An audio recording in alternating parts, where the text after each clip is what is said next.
Y en la pestañita, eso, hay un botón rojito, pues me he despistado, la verdad. Vale, ahora sí que lo tenemos. Venga, pues en patología tendinomuscular hay muchísimos, ¿no? Imaginaos. Pero bueno, se puede encontrar en casi todos, al final, patrones comunes. Y como esto es una clase de dietoterapia y no de dolor, de tratamiento del dolor a nivel osteoarticular, etcétera, que para eso ya hay un curso excelente al respecto. Yo lo que quiero reseñar de aquí es que, aparte de la alta prevalencia y recurrencia, no tiene que ser necesariamente un, una alteración que derive de una práctica deportiva o derivada de un golpe, traumatismo similar, sino que son cosas que ocurren en el día a día bueno, por el ritmo de vida, por las posturas, por los factores emocionales que contraen y, y rigidizan. ¿Rigidizan? ¿Es una palabra correcta o me la acabo de inventar? Bueno, que Creo vuelven que está correcta, creo. Sí, es que es como extraña, ¿no? Rigidizan. No suena, o sea, no suena como qué coso es eso, pero, pero suena rarilla. En fin. Gracias, José. Bueno, lo que estaba diciendo, que el factor emocional también tiene mucha relación con la pérdida de flexibilidad de los tejidos y con la aparición de contracturas y estas cosas, pero vamos, que las agujetas, las contracturas, los calambres y las tendinitis, que son cosas tan comunes en grupos muy amplios de población, a nivel nutricional, pues tienen patrones comunes, que es lo que vamos a ver ahora. Lógicamente, como en todo tratamiento que se precie del tipo que sea y enfocado a lo que sea, las pautas de tratamiento, por mucho que el patrón sea común o que obedezca a una tipología estándar, por así decirlo, tiene que estar siempre dirigida y teniendo en cuenta las condiciones previas del paciente, el cómo está el terreno, cómo está el paciente, para, a partir de ahí, aplicar esas pautas. Entonces, sabemos que las agujetas son, pues, es ese dolor muscular de origen retardado que se produce en gran medida por una reacción inflamatoria del músculo ante la falta de adaptación del tejido, ya sea por un esfuerzo muy intenso, con un menor aporte de oxígeno y de glucagón en el músculo estriado. Durante muchos años, a ver, Liuke quizá aquí nos pueda aclarar algo si lo considera oportuno. Durante muchos años se decían que las agujetas derivaban de la cristalización, ¿no? Del lactato y de los restos de urea, pero luego hay otras teorías que dicen, no, es más el dolor de origen retardado por las micro roturitas de las fibras musculares. Entonces, bueno. Sí, efectivamente. Lo de ácido láctico creo que ya está desfasado. Exacto. Sino que más bien, pues eso, micro rotura. O sea, no es rotura para nada, sino micro, o sea, por sobreesfuerzo del músculo, ¿vale? Y que luego se recupera, ¿vale? Y eso explica que también, o sea, sobre todo al inicio de empezar una práctica deportiva, tienes agujetas. O sea, se supone que si tienes ácido láctico durante el inicio, pues luego si mantienes, pues se produce igual, pero no. Luego ya una vez cuando mantienes la misma intensidad de entrenamiento, pues ya no te duele porque el músculo se ha recuperado. Por eso ahora mismo la teoría es eso, micro rotura de fibras musculares. Gracias, Liu. Gracias por la aclaración del experto. Pues efectivamente se produce una acomodación del tejido, lo que pasa que al inicio, pues si ese tejido no está bien nutrido, bien hidratado, si el esfuerzo es superior a la capacidad de oxigenación, que también tiene mucho que ver con nuestra capacidad ventilatoria, con nuestra salud cardiovascular, etcétera, etcétera, pero sin desviarnos hacia esos otros aspectos, aquí lo que nos interesa ver es que es una reacción inflamatoria del tejido y que tiene 3 ejes principales desde la perspectiva de la medicina china. Sí. Beatriz, no sé si quieres compartir o no, pero no estás ¡Ay, compartiendo. ay, ay! Gracias, José. ¿Qué haría sin vosotros? Perdonadme. A ver ahora. ¿Ahora sí? Ahora sí. Vale. Sí, Ok, perfecto. Estábamos aquí, ¿vale? Es lo que comentaba, ¿no? La alta prevalencia, y esto que decía de las agujetas, que al final es una reacción inflamatoria. Volvemos a ese concepto de inflamación mediado por las micro roturas, pero que generan, al fin y al cabo, una reacción inflamatoria en el tejido y que desde la perspectiva de la medicina china encontramos 3 ejes fundamentales, que no son los únicos y que muchas veces además van combinados. Por un lado, cuando hay viento frío externo, se produce una tendencia a la debilidad fibrosa muscular. Esto, insisto, si estuviésemos en otro tipo de clase podríamos dedicarle un tiempo a explicar qué significa esto. Ahora, lo interesante de esta cuestión es entender el concepto general, ¿vale? Entonces, dejadme que lo explique un poco más rápido para que veamos la foto del conjunto y no tanto el detalle. Por otro lado, puede haber bloqueo de chi y sangre en los meridianos, que es una cosa súper común, porque si tenemos un tejido que está más rígido, es mucho más normal que tanto los vasos de cualquier tipo, los linfáticos, los vasculares, incluso los nerviosos que están en la superficie, claro, son súper pequeñitos, tienen un diámetro de micrones, son mínimos y por lo tanto ante una contracción desmesurada, una tendencia a la rigidez, estos se contraen, se produce una vasoconstricción y lógicamente se generan microbloqueos a nivel superficial, que es uno de los factores que está detrás de las cronificaciones en estas patologías musculares con independencia de la gravedad que tengan. Y luego, estasis de sangre es la consecuencia posterior y además también es muy común en esos tejidos poco adaptativos, poco hidratados, etcétera, etcétera, porque hay una pobre nutrición muscular por esa concurrencia de factores, de que cada vez va llegando menos nutrición en forma de chi, de sangre, de líquidos, de oxígeno, y un músculo que cada vez está pues, más deshidratado, más seco, menos adaptativo y lógicamente si hay estasis hay dolor y si hay poca oxigenación, poca nutrición, poca limpieza al mismo tiempo. No nos olvidemos que una cosa lleva aparejada a la otra, va apareciendo dolor. Dejamos esto aquí, lo tenemos en mente, nos vamos a otro de los puntos para ver esa foto finish de la que os estaba hablando.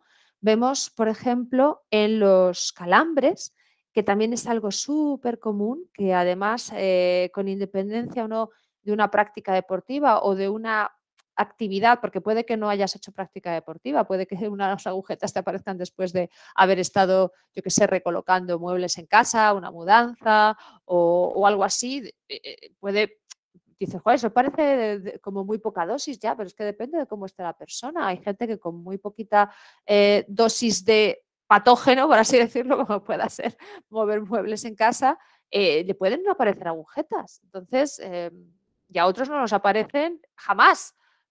Entonces, bueno, depende también de la dosis, pero en cualquier caso, como que hay que hacer algo para que te aparezcan las agujetas en ese sentido. Sin embargo, los calambres tienen otra naturaleza y pueden aparecer de forma aleatoria y con grados de intensidad que pueden llegar a ser muy fastidiosos y en momentos muy, muy comprometidos, a veces por la noche, a veces en una actividad deportiva, a veces de forma en estático, en fin.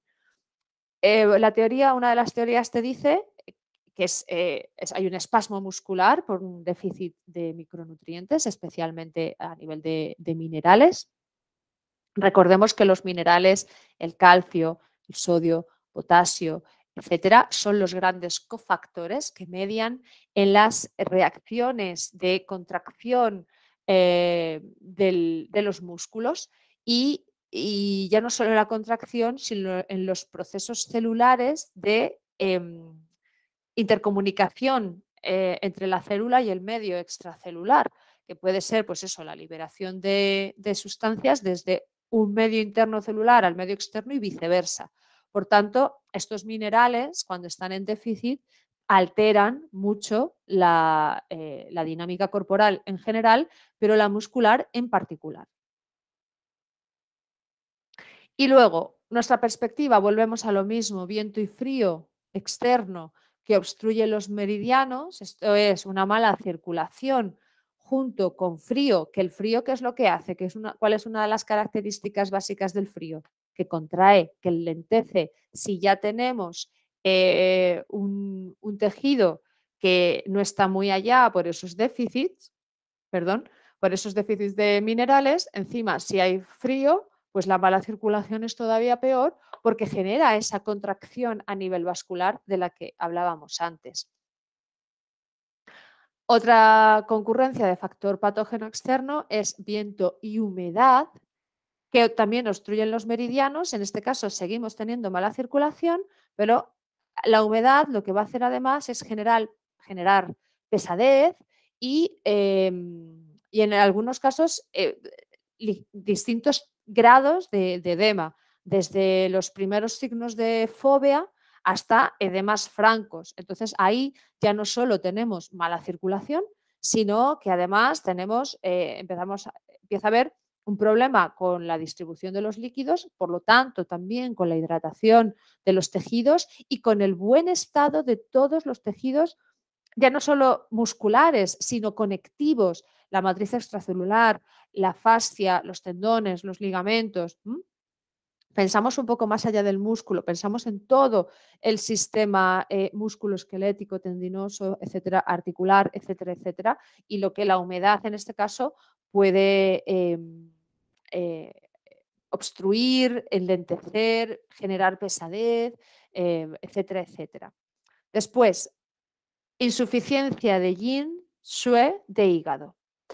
Claro, ¿cuál es el elemento que más relación tiene con la buena salud de los músculos, los tendones, los ligamentos, el tejido conectivo, etcétera? La madera. El hígado y la vesícula controlan estos tejidos, tienen mucho tropismo sobre ellos y es la sangre de hígado la encargada de nutrir estas estructuras. Por eso, cuando a nivel de yin, a nivel de sangre, que dices, la sangre es yin, sí, pero sabemos que en diferenciación fisiológica podemos hablar de ellos como sustancias distintas, pero si encima concurren en una insuficiencia conjunta a nivel de hígado, vamos a tener un problema de nutrición en los tejidos musculares, etcétera, y en este caso con predominio en miembros inferiores. No significa que no pueda haber entonces afectación en miembro superior, pero hay predominio en miembro inferior, es decir, en calambres en pies, en piernas, en los dedos. De hecho, en los dedos de los pies, el hecho de que estos dedos en garra, estos dedos de los pies que se contraen, suele ser un signo muy claro de esa insuficiencia de sangre de hígado o esa sequedad en el hígado y en la vesícula que no tiene suficiente para hidratar esos tendones, esos ligamentos, y entonces se van cada vez más desnutridos, más deshidratados, se van encogiendo y se van volviendo más rígidos. Y después tenemos aquí también otro factor que es cuando existe una insuficiencia de chi y sangre de corazón. Aquí no me voy a poner a explicarlo porque ya sería meternos en otro tema también de fisiología en el que habría que dar unas cuantas vueltas. Quien tenga los conocimientos suficientes invito a que investigue.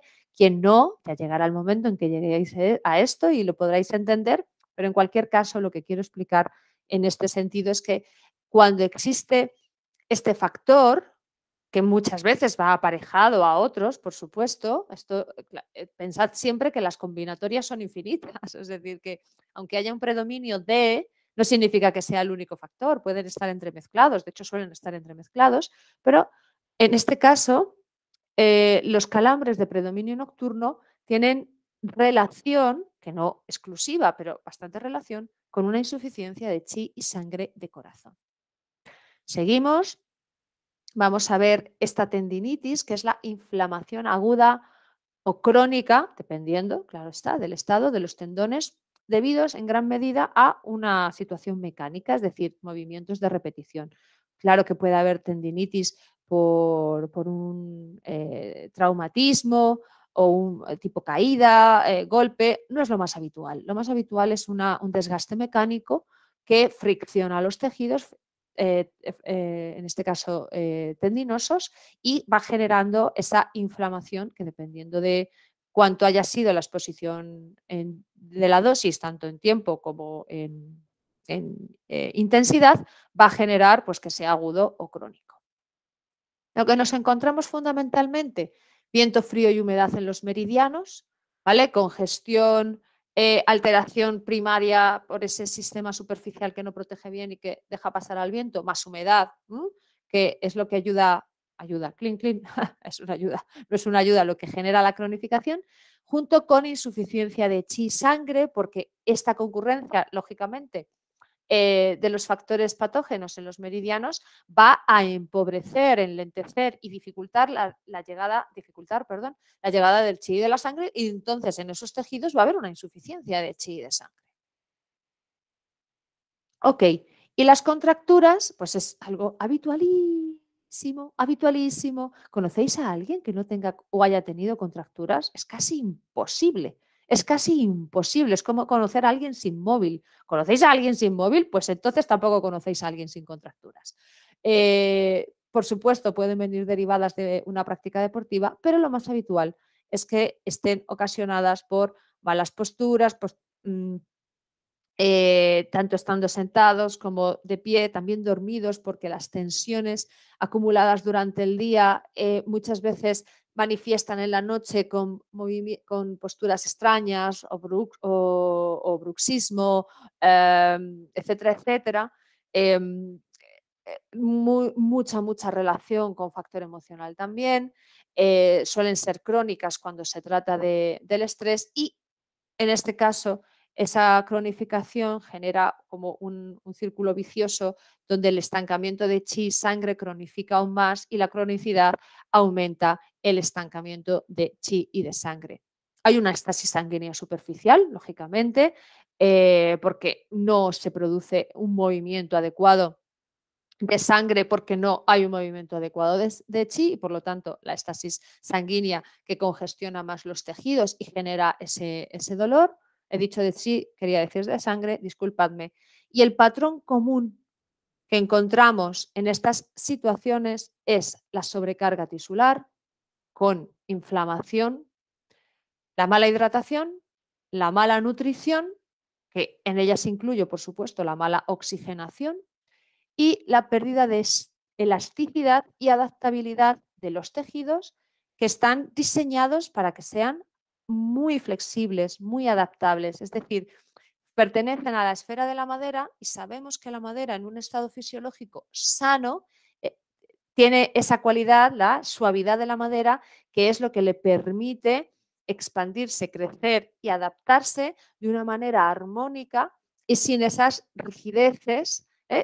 Sería el equivalente a los brotes verdes de las plantas, no el punto ya de la madera efectivamente rígida, dura, poco flexible, sino todo lo contrario, ¿no? Esos brotecitos que son adaptativos, que se mueven con el viento, que no se rompen, sino que cuando se inclinan se vuelven a levantar. Esa es la característica de una madera suave, y como analogía, los tejidos asociados a la madera también en un estado fisiológico normal son así. Ahora, cuando ese estado fisiológico cambia de normal a patológico, encontramos estas situaciones.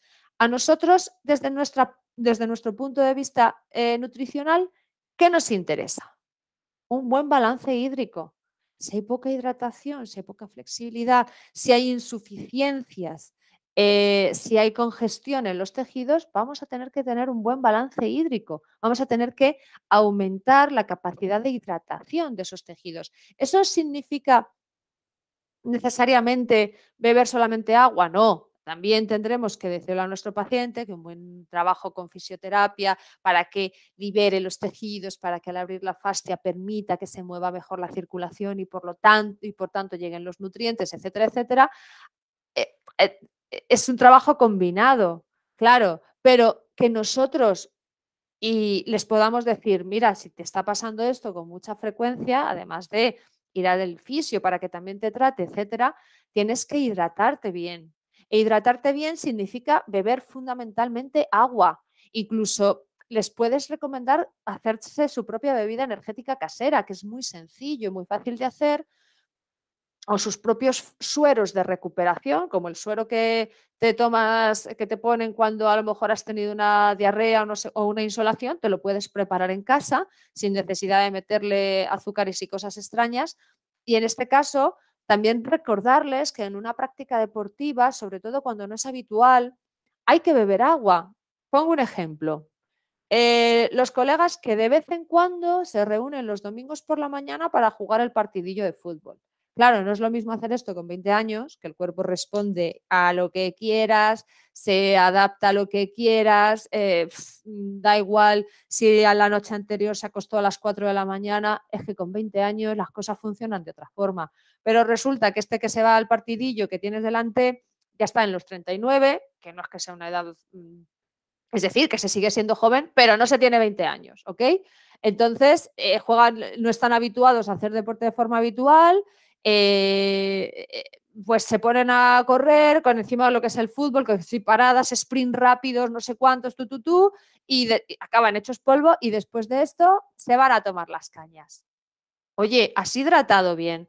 ¿Has bebido agua? ¿Le has dejado al músculo que recupere? Porque una caña puede estar bien, porque al fin y al cabo es agua con minerales, con hidratos de carbono. En serio, o sea, una caña puede estar bien, pero es que no se toman una, lógicamente. Y se toman no sé cuántas junto con las tapitas de chorizo de tal que le ponen.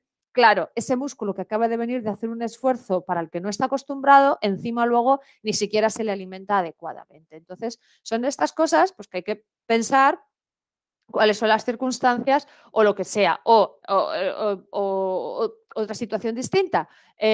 Ahora teletrabajo, bueno, antes estaba igual que fuera teletrabajo, si estás con el ordenador te da igual hacerlo en casa o en la oficina, pero a lo que voy, un montón de horas delante del ordenador, haciendo y mirando el móvil y cogiendo no sé qué. Al final es como, bueno, y que tienes que tener tu agua cerca, tienes que estar bebiendo agua. O sea, en este caso conviene hasta ponernos, entendedme lo que voy a decir, pesados con el hecho de que hay que hidratarse bien. Nutrir la sangre, tonificar el centro. Claro, cuando veamos que abundancia de esta sintomatología, hay que asegurarnos que haya una tierra funcional, que bazo y estómago sean capaces, ¿no? O sea, de decir, oye, ¿cómo está tu bazo? ¿Cómo está tu sistema digestivo? ¿Tu bazo y estómago está funcionando bien? Y eso, lógicamente, es sintomatología. Y dices, sí, no tengo ningún problema, ok, pero ¿cómo en práctica deportiva o sin práctica deportiva, cómo te estás alimentando? Joder, pues es que resulta que solo comes 4 cosas. O tomas, o como eres vegetariana, no tomas sangre. Porque vamos a ver, la carne roja en exceso no, pero si no tomas nada, hay determinadas cosas que nutren la sangre, como la B12, que la vas a tener que suplementar porque no te la encuentras en ningún otro tipo de alimentos. O sea, igual que dices, no, proteínas, muy bien, sí, sí, lo que tú quieras, pero hay cosas que te aporta la carne roja que no te la aporta ningún otro alimento. Entonces, estate atento a generar buenas sinergias con las mezclas de sabores y colores, pero también en un momento dado a lo mejor hay que suplementar para aportar con lo que la alimentación no se llega. ¿Cómo vamos en líneas generales? O sea, esto es el patrón general y luego hay que personalizar. ¿Cómo se tonifica fundamentalmente el centro? Con alimentos de la gama de los amarillos, dulces, neutros y templados. ¿Cómo vamos a favorecer la buena nutrición a nivel de hígado y vesícula? Los verdes, los ácidos frescos, neutros y templados. Y como tenéis listas de alimentos, ahí ya tendréis luego vosotros que hacer tiqui, tiqui, tiqui. Ay, ¿cuáles son estos? ¿Cuáles son los otros? ¿Cómo los combino? Ese es vuestro trabajo como alumnos. Corazón e intestino delgado, ¿nos interesa? Claro, salud cardiovascular y salud digestiva al mismo tiempo, por supuesto que sí. Rojos, amargos, neutros y templados. Estas son las líneas generales. Luego hay que personalizar. Muy bien, entonces, ¿qué es lo que tenemos que tener en cuenta en estas cosas a nivel nutricional? Buen balance hídrico y favorecer la absorción de nutrientes y que la sangre llegue bien a todas partes, que eso quizá con la nutrición no se puede solo, que para eso puedes derivar a tu paciente a otro tipo de terapias, pero sí puedes ayudar mucho con la alimentación a que desde lo que se ingiere se esté tonificando para generar buena sangre y buena cantidad de sangre al mismo tiempo. ¿De acuerdo? ¿Ha quedado claro? Sí. Vale. Sí. Perfecto. Muy bien. Pues entonces, ahora vamos a una parte que a mí me parece que es muy interesante porque aporta muchos beneficios, es bastante sencillo de hacer y en los tiempos que corren bastante necesario, porque todo el mundo viene muy cargadito, en general de todo, ya sea por temas dietéticos, por temas medicamentosos, por factores emocionales que sabemos que también hay que depurar y lo más común de todo, por todo a la vez. Si solo fuese una cosa, aleluya, aleluya, pero es que no es así, suele ser combinado, lo cual hace que estas estrategias cobren todavía más sentido para ponerlas en marcha, eso sí, con cabeza, respetando temporalidades y teniendo muy claro la intensidad de lo que voy a recomendar en función de lo que necesite mi paciente y de su estado previo. Y además, Perdona, sí, Beatriz, solo una pregunta. La claro, tabla que pones aquí de los sabores, tiene sabor, sabor, se supone que es la combinación, amargo con amargo, amargo con dulce, que tienes aquí la tabla. sí, Ah, vale, vale, ok. claro, la combinación de... Ujú. Ok. Claro, entonces dices amargo con amargo. Claro, es que hay distintos tipos de amargos y puedes mezclarlos en un mismo plato, Ujú. obviamente.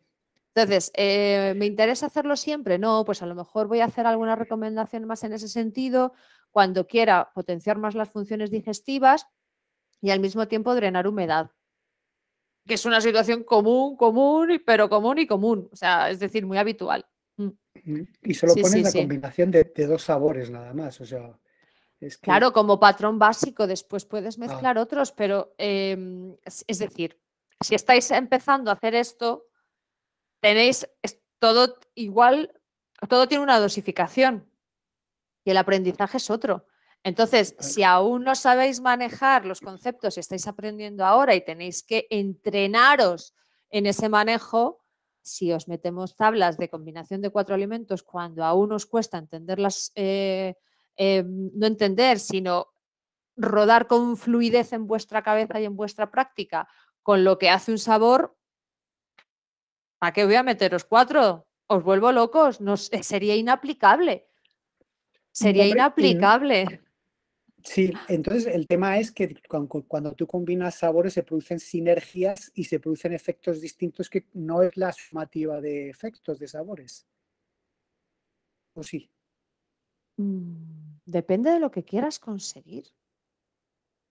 No, me quiero decir, cuando tú combinas varios sabores, el efecto Sí. no es sumativo de funciones, sino que se puede producir funciones distintas a la suma de las dos. ¿A qué me refiero? En algunos casos sí, la pregunta es Ah, vale. interesante, pero claro, aquí hay una línea muy fina. Al fin y al cabo, estamos hablando de cosas que van en dosis muy bajas. Pensad que al final lo, lo más, o sea, la potencia que se genera con una intervención dietética tiene mucho más que ver con la disciplina, es decir, con la constancia, perdón, más que con la disciplina, con la constancia, es decir, su duración en el tiempo y la aplicación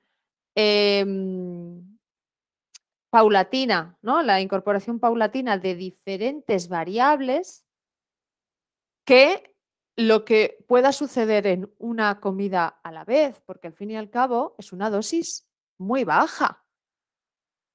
¿Por qué la mayoría, por qué en muchísimos casos, por no decir en casi todos, tenemos que suplementar? Porque lo que tú puedes incorporar a través de la alimentación, de comida en comida, es muy poco. ¿Entiendes? Es decir, con una comida, una cena, un mediodía, un desayuno, tú vas a poder, con uno, vas a poder cambiar grandes cosas, ¿no? Cambias con la constancia y con el mantenimiento en el tiempo. Estos son tratamientos de medio plazo, largo plazo, toda la vida. De manera que estas combinaciones de sabores, lógicamente, las haces en una comida. Y lo que tú vas a conseguir en una comida es una dosis bajita. Es como cuando se dice, ay, es que tengo que tomar hierro porque estoy con los análisis que me sale preanemia. Es que te vas a tener que suplementar, porque si quieres alcanzar niveles de confort de hierro solamente a través de la alimentación, las cantidades que tendrías que ingerir son tan bestias que serían imposibles de tomar. Y aparte luego veríamos si la absorción y la biodisponibilidad de ese nutriente en función de tu estado previo es el adecuado. ¿Se entiende lo que estoy diciendo? Sí, entiendo lo que tú dices, pero no sé exactamente si está en relación con la pregunta que yo te he comentado. O por lo menos la duda que yo tengo. Porque tú puedes mantener durante mucho tiempo una combinación de sabores, quiero decir. Claro. Igual que, claro, tú recomiendas una dieta con ciertos sabores. Claro, exacto. La pregunta vale. que yo me Ahora has planteaba, enfocado tú, exacto. Venga, replantea la pregunta a la luz de lo que acabas de decir. no, pero lo que me planteaba esta tabla es decir, nosotros teníamos una tabla con que cada sabor tiene un efecto determinado. Sí. El combinar, y luego como veo una tabla donde tienes dos sabores, la pregunta es, al combinar esos dos sabores, ¿se produce un efecto distinto que el efecto individual de ese sabor? Es decir, Se potencia. Se potencia. O sea, uno Claro, por puede eso son potenciar sinergias, exacto, se potencia. Vale. Eso es. Okay. Eso es. Claro, luego evidentemente le puedes meter más sabores, qué duda cabe, pero pero por favor, con un orden. Es decir, si yo quiero promover una función digestiva, ¿no? El ejemplo que has puesto de amargo. ¿Qué va a hacer el amargo? Va a hacer varias cosas, pero fundamentalmente sabemos que el amargo va a promover las funciones digestivas por la activación de la producción de jugos pancreáticos, biliares, gástricos, es decir, va a ser un tónico digestivo de primer nivel y encima pues seca humedad y bueno, hace otras cosas, pero nos interesa mucho ese aspecto, ¿no? Porque es súper útil en un millón de situaciones. De manera que si tú mezclas dos tipos de amargos, de alimentos amargos, claro, le puedes meter otro, pero no al tuntún. ¿Cuál es mi objetivo con esta mezcla? Potenciar la digestión, favoreciendo la producción de jugos gástricos y no sé qué. Le voy a meter luego cualquier sabor porque sí, le voy a meter picante. ¿Para qué? Si el picante me va a dispersar. Entonces piensa, ¿qué le puedo meter? Ay, a lo mejor lo que me interesa, si lo que estoy tratando es de desecar la humedad, es, ok, le meto otro sabor. Pensemos siempre en cuál es el objetivo. ¿Le puedes meter más combinaciones? Por supuesto, las que quieras, pero tiene que haber una lógica detrás de ello. Y luego, volviendo a la base, a la esencia de tu pregunta, es el sabor por separado, claro que tiene su efecto, pero insisto, la dosis es pequeña. Entonces, si lo combinas para aumentar el efecto, tendrás un mayor efecto terapéutico porque has generado sinergia. Sí, por un lado, pero por ejemplo, te entiendo, pero no termino de convencerme. Quiero decirte, el amargo es amargo. Ahora, si tú me estás diciendo, no, vamos a combinar alimentos amargos con alimentos amargos de otro tipo. También es verdad que los alimentos no tienen solo un sabor, ¿no? Es decir, Claro, hay varios hay sabores. diferentes tipos de amargos y también están los colores. Ya, ya, ya. Es que claro, nos estamos metiendo ya en práctica avanzada. Y está muy bien que ya quieras hacer eso, está fenomenal. Pero No, era primero por habrá que asentar los conocimientos básicos antes de lanzarte a esas lides. Sí, no, pero era por entender por qué diferenciabas los sabores dentro de una misma tabla. Era simplemente era eso. Por las sinergias que se generan, Por la básicamente. sinergia. Vale, Y vale. por qué, y esto, la pregunta es súper pertinente, porque mira, ha dado lugar a explicar esto, el hecho de que un sabor solo normalmente no se da, porque para empezar, casi todos tienen combinaciones. O sea, dentro de un sabor prioritario de un alimento hay matices. La naturaleza es muy sabia, sabe lo que hace.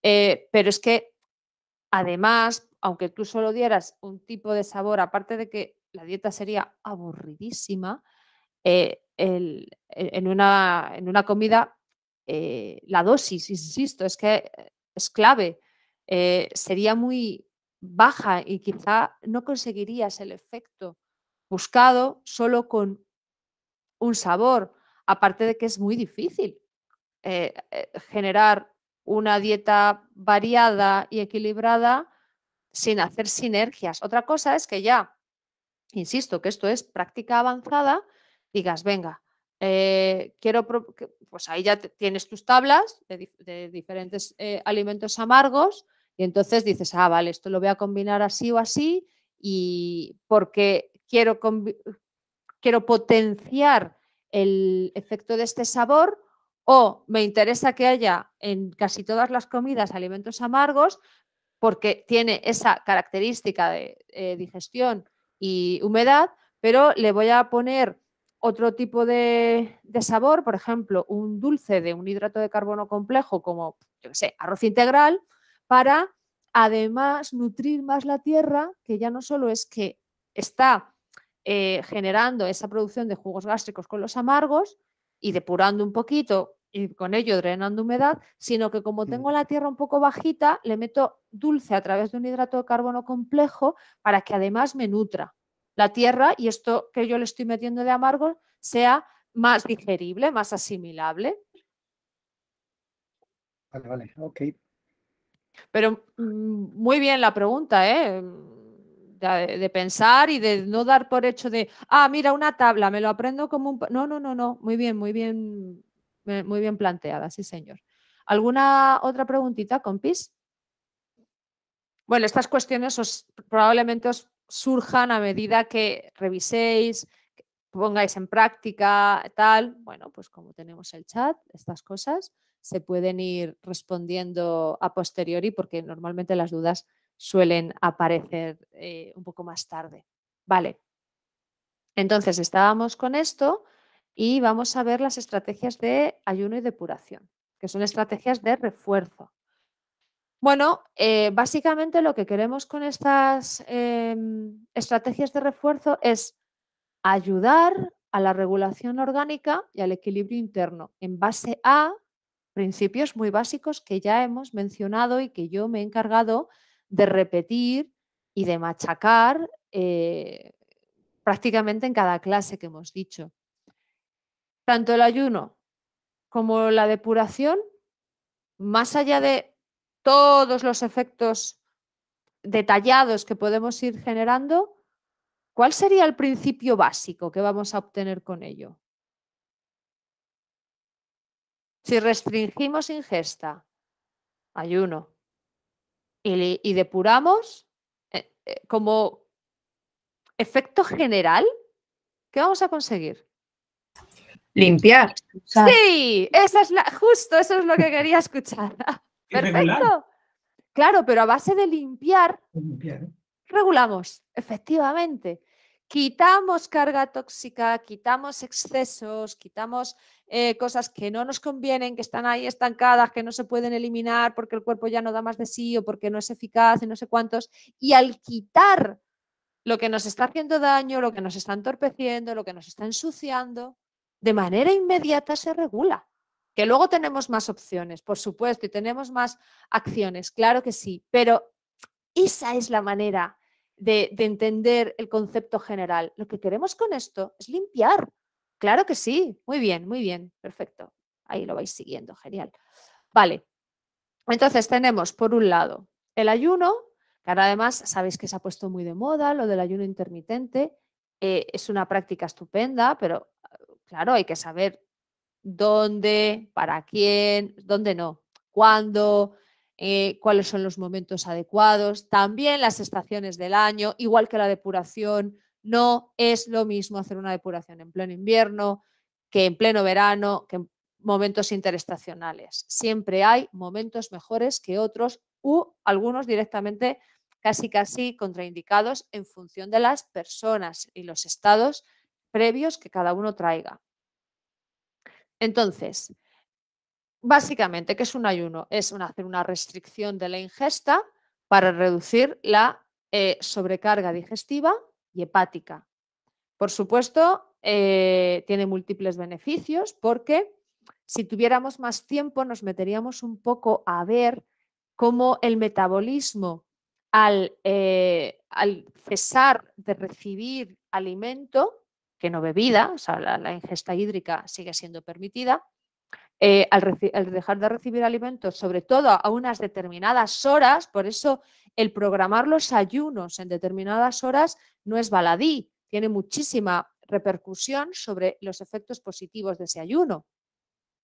Vamos a conseguir que se pongan en marcha los diferentes mecanismos de autorreparación del cuerpo, haciendo que se cambie el uso de la energía, los usos energéticos a nivel metabólico, que se fuerce la producción de X sustancias, que se ayude a eliminar de estas otras. O sea, a nivel de fisiología metabólica es súper interesante ver los efectos del ayuno sobre el cuerpo y entiendes mucho mejor cuál es, o sea, por qué puede llegar a ser una herramienta muy potente cuando se utiliza bien. Si no se utiliza bien y es, venga, parece muy fácil, dejo de comer de tal a cual hora y no sé qué, y cuidado, que no, que esto, como parece fácil, la gente lo hace por su cuenta y a veces no es tan beneficioso cuando no se tienen en cuenta determinadas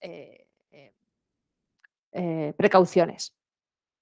Puede llegar a ser una práctica habitual, es decir, se puede incorporar como algo habitual en tu día a día y que no solo no suceda algo malo, sino todo lo contrario, que suceda algo bueno. Hay gente que lo hace a diario, pues oye, mira, yo solo como de tal hora y a partir de tal, muy bien. Luego depende de tus horarios, hay gente que puede, hay gente que no puede, hay gente que no está acostumbrada, pero que dice, mira, 2 días a la semana o no ceno o mi cena es solamente de líquidos o hasta las 8 de la tarde. Imagínate, pues son distintas estrategias que a lo mejor por tu rendimiento, la intensidad del trabajo, los horarios, pues no puedes hacerlo siempre, pero puedes ponerte X momentos a la semana. También funciona. Y por supuesto, siempre, jamás olvidar el foco de cuáles son tus objetivos, porque en función de tus objetivos pondrás unas pautas u otras. Y esto siempre también tiene que ir aparejado, aquí está, no está escrito, pero como lo hemos repetido muchas veces, lo repito de nuevo, también las pautas, además de tener en cuenta, lógicamente, que quiero lograr, esto tiene que estar aparejadísimo con el estado del paciente. ¿Va a ser igual la misma prescripción de ayuno por intensidad, horas y frecuencias en un paciente y en otro? Pues depende. ¿De qué? De cómo venga ese paciente. Ya está, sin más, no tiene misterio. Después, lo que hacemos lógicamente en este caso es un control alimentario, ya no solo de las horas, en esto que estábamos diciendo, sino también de lo que se deja de comer, como es lógico, porque dices, es que como yo no ceno o me hago o solo como de tal franja horaria a tal franja horaria, puedo comer lo que quiera. Pues no, porque entonces ¿para qué sirve lo que estás haciendo? Menuda tontuna. Control alimentario, o sea, el ayuno es una estrategia terapéutica, pero que tiene que ir dirigida, no vale cualquier cosa. Y luego, al principio, puede generar un poco de ansiedad por la comida, pero también hay que explicar a la gente que es verdad que en un momento dado se puede pasar un poco de hambre, pero como tenemos una tolerancia cero a las sensaciones ligeramente incómodas de nuestro cuerpo, parece que si se pasa un poco de hambre, te mueres inmediatamente. Pues no, no te mueres. De hecho, aparte de que se puede engañar al hambre con ingesta hídrica, ¿sabes? De a poquito, porque como que genera peso en el estómago y entonces eso, lógicamente, le está mandando unas señales al cuerpo, la leptina le dice al cerebro, oye, que estoy lleno, entonces no generes los mecanismos para decir tengo hambre.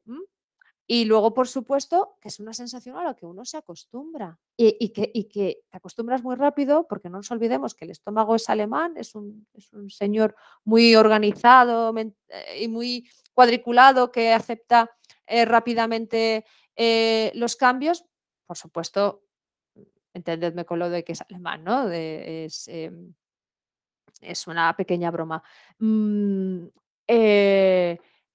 Que se maneja rápidamente, que en el momento en el que entiendes que es una situación normal, que el cuerpo va a generar por costumbre, pero que del mismo modo la costumbre puede ir hacia el lado contrario y entender que no pasa nada, que no le estás desabasteciendo, sino que empieza a haber beneficios orgánicos, esa sensación de hambre y ansiedad se torna, empieza a desaparecer y aquí paz y después gloria.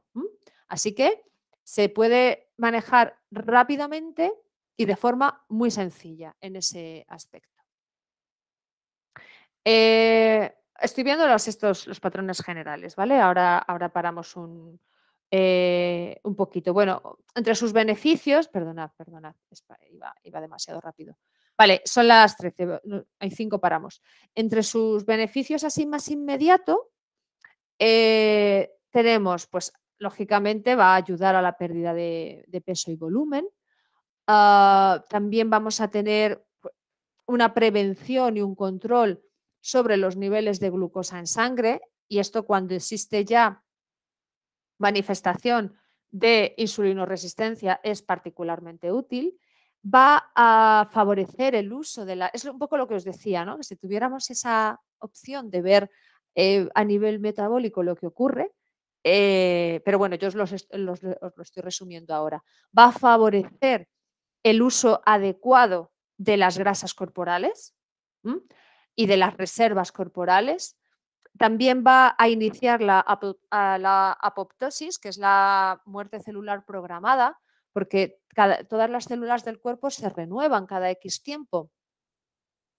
De manera que, gracias a este mecanismo que se llama apoptosis y también la autofagia, es decir, que las células ante un estímulo de menor ingesta reciben la orden de renovarse para que las que sean su reemplazo, al ser nuevas, son más eficaces y entonces mejoran el funcionamiento metabólico. O sea, es flipante, o sea, es un mecanismo súper chulo que a lo mejor ahora de golpe no entendéis, pero bueno, el caso es que sucede esto, ¿no? Como que se fuerza la renovación de las células del cuerpo, eliminando lo que ya ha tenido su vida útil, por así decirlo.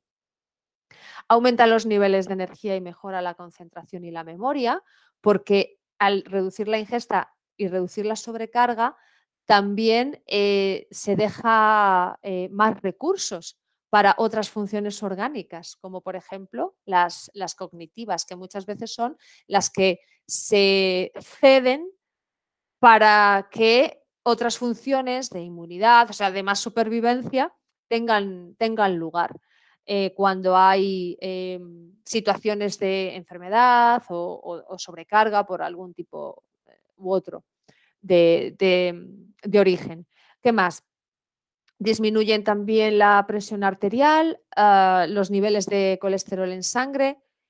Todo esto junto, si os fijáis, va a dar como resultado una progresiva reducción de la inflamación subclínica y del estrés oxidativo, porque si hacemos trabajar menos a las células, lógicamente se van a producir menos generación de estas especies reactivas del oxígeno, que dijimos que en gran parte están producidas por los mecanismos endógenos de producción de energía, y al mismo tiempo, al limitar la sobrecarga, se está favoreciendo ya no solo la regeneración de las células, sino también de las colonias bacterianas que pueblan el intestino, esto es, de la microbiota. Y bueno, está claro que además del control horario y de hacerlo adecuadamente según las estaciones y demás, es obvio que lo que vamos a incorporar en esa alimentación durante los periodos de ayuno tiene que ser una alimentación limpia, es lo que he dicho antes, no vale cualquier cosa. Ah, es que como ayuno, entonces no, una alimentación limpia. Esto no es una moda, es una herramienta terapéutica. Y luego, por supuesto, asegurar una hidratación adecuada e incluso con determinados alimentos, infusiones o suplementos, ayudar también, ya que estamos haciendo un tipo de limpieza, a potenciar esa limpieza, ¿vale? Creo que es bastante obvio. Después se pueden valorar distintos tipos de ayuno, pero básicamente lo que tenemos que tener en cuenta de lo que vamos a conseguir y de las cuestiones más importantes a la hora de ponerlo en práctica son estas, o sea, son cuestiones muy básicas que ya hemos hablado y hemos recordado una y otra vez durante este seminario. Mira, y 5 en punto. Vamos a parar. Nos vemos en 5 minutitos. Continuamos con lo que sería la depuración. Vemos 3 pinceladas del adelgazamiento saludable y nos ponemos con los casos clínicos. ¿Os parece? Ok. Venga, hasta ahora.